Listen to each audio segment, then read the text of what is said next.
Hi everyone, this is Daniel Lee, and I'm going to talk about the master and owner of the universe in this second session. Last time, we talked about two persons. They are both Jewish from the kingdom of Judah. Daniel was captured by the Babylonian Empire and exiled to serve King Nebuchadnezzar. Nehemiah was captured and exiled to the Persian Empire to serve King Artaxerxes. 尼希米就被擄到去波斯帝國嚟到服侍亞達薛西王。They both kept the faith while serving the kings of their enemies. When Daniel had an opportunity to interpret the dream to Nebuchadnezzar, he boldly told the king, "There's a God in heaven who reveals mysteries." Daniel was given the supernatural power from God to foretell what was going to happen to the Babylonian Empire. Nebuchadnezzar was in awe what Daniel could do with the power of his God, and exalted the name of God in front of Daniel. "Surely your God is the God of gods and the Lord of kings." Nehemiah had similar experience. He was granted all the things he needed for rebuilding the wall of Jerusalem by King Artaxerxes. 亞達薛西王. He wrote in the book of Nehemiah, and he said, "Because the gracious hand of God was on me, the king granted my request." How could Daniel and Nehemiah keep their faith while living and working with people worshipping idols and witchcrafts? Maybe what Apostle Paul said in Ephesians will shed some light on how they could do it. Serve wholeheartedly as if you were serving the Lord, not people, because you know that the Lord will reward each one of whatever good they do, whether they are slave or free.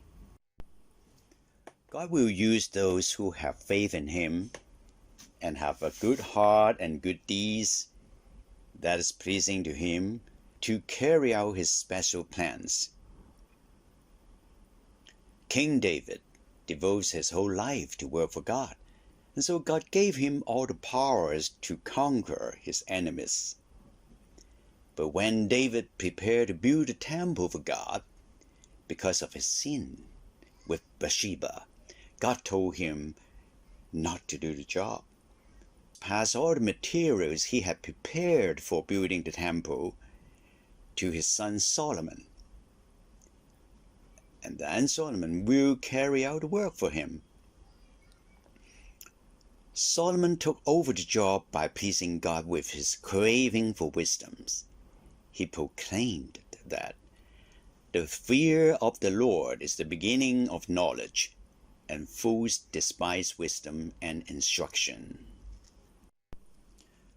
So the temple was completed by Solomon in year 937 BC. Just a little more than half a century before then, King Zhao Wang, had just established Zhao dynasty by defeating the Shang dynasty. King Wen, Zhao Wang, believed that his power to conquer the Shang dynasty is from the heaven. So he built a grand hall with a grand altar in it to worship the heaven. And there's not a single idol or deity in it. Now we know that the temple built by Solomon has been demolished by King Nebuchadnezzar. And we also find that the altar and the grand hall built by Zhou Wenhuang, Zhao Menwang, has also been destroyed in different wars. Now the King Solomon temple, we can only see artist's impression, the image, but we do have a replica of the grand hall that Zhou Wenhuang, Zhao Menwang, built for worshipping the heaven. The Tiantan in Beijing, built in the Ming Dynasty about 600 years ago, is believed to be a replica of the temple of Zhao. There's no idol, no statue, and it's only for worshipping the heaven. The worships has been carried out up to Qing Dynasty. The belief of Zhou Wenwang that all powers come from heaven was echoed by Prophet Ezra. And he said, "Yours, Lord, is the greatness and the power, and the glory and the majesty and the splendor. For everything in heaven and earth is yours. Yours, Lord, is the kingdom. You are exalted as head over all. Wealth and honor come from you. You are the ruler of all things. In your hands are strength and power, and exalt and give strength to all." Historians have separated Zhao dynasty into 3 periods.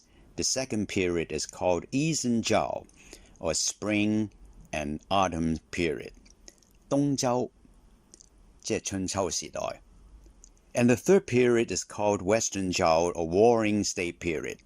Besides the I Ching,易經, Taoism and Confucianism, 道家同埋儒家, developed by Lao Tzu and Kongzi, were flourishing in the Zhao dynasty, craving for understanding of the mysteries on the universe, and also searching for ways to live a better life.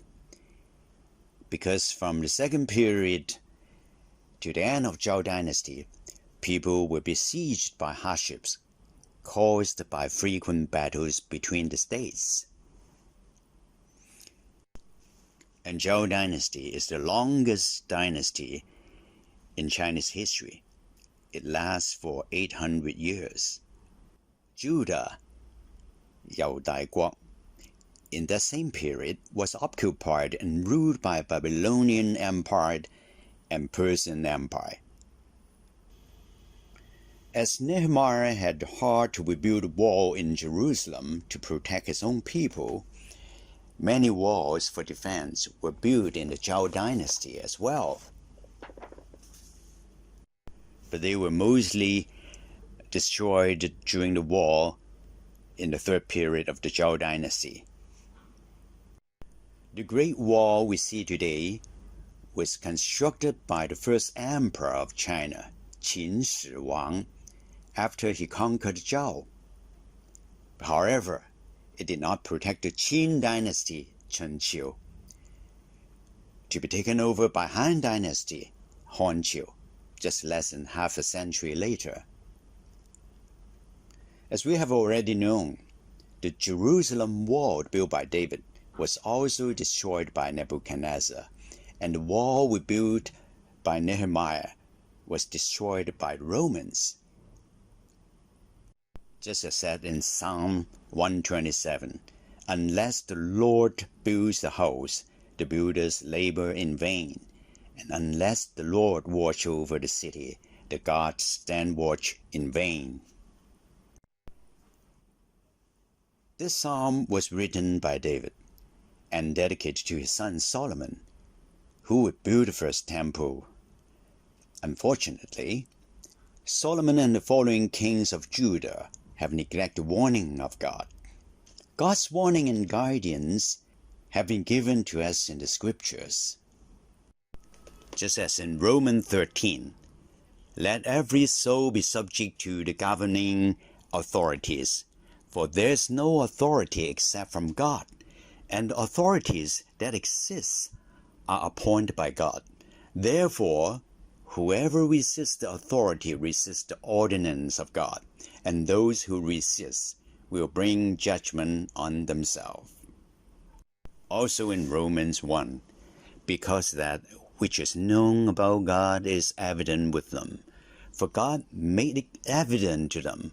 For since the creation of the world, his invisible attributes, his eternal power and divine nature have been clearly seen, being understood through what has been made, so that they are without excuse. Now it's time for our contemplation questions today. Do we have faith that God can handle the situation for us, no matter how serious it could be? Do we have faith that God will lead us to live a life to the fullest? If we confess all our desires and deeds that are displeasing Him, you can share your answers or experience if you like, or just give your answers to God and take actions. Have a nice week and be blessed. See you next time.